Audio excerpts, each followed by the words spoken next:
histories usually informed how people performed in the present and how they saw the future.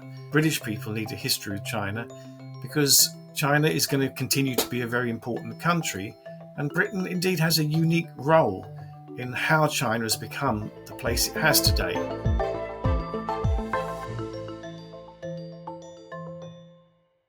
So this is the book that I've written, the first history since 1909 of the beginnings of Britain's relations with China, very end of the 16th century, right until today.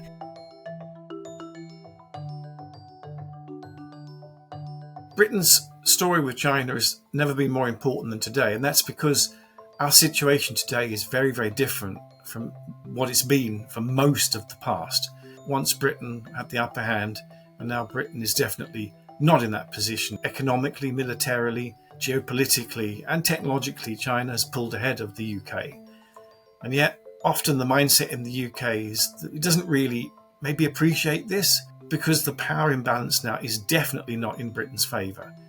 Britain has to have, therefore, a stronger sense of where its history with China has come from and why it's urgent for it to know about not only China itself, but Britain's role in creating the China that we see today, because we definitely had a stake in that, and it's something that we seldom want to acknowledge, but the evidence for it is pretty compelling.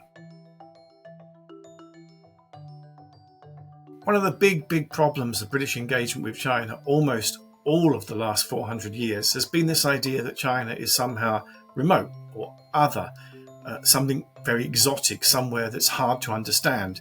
And yet, China itself is not so unfamiliar and remote. We drink tea, and that was, for the first 150 years of British tea drinking experience, mostly sourced from China. We also have influence from China on our gardens, which were designed in the 19th and 20th centuries with Chinese influence.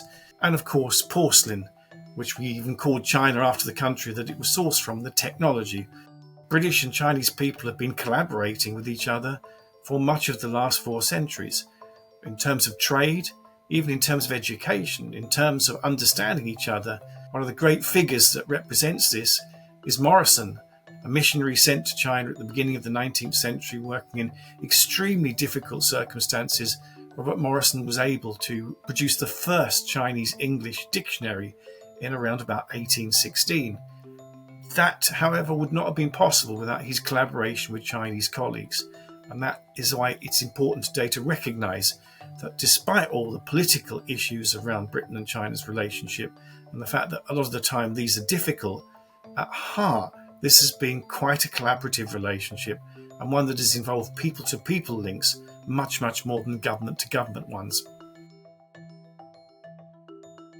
The reason why Britain's relationship with China and its history with China is so important, not just for British people but globally, is because this was the great encounter between very different civilizational entities.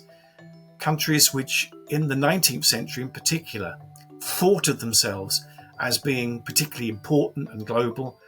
Britain, an industrialized and modernized power which was at the heart of the industrialized revolution, and China, which regarded itself as being the preeminent culture with a history going back thousands of years, met each other in kind of positions of really great conflict and misunderstanding.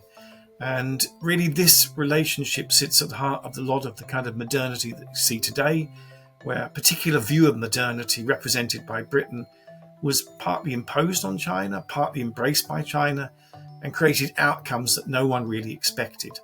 So that had an influence not just on Britain and China, but on the whole world.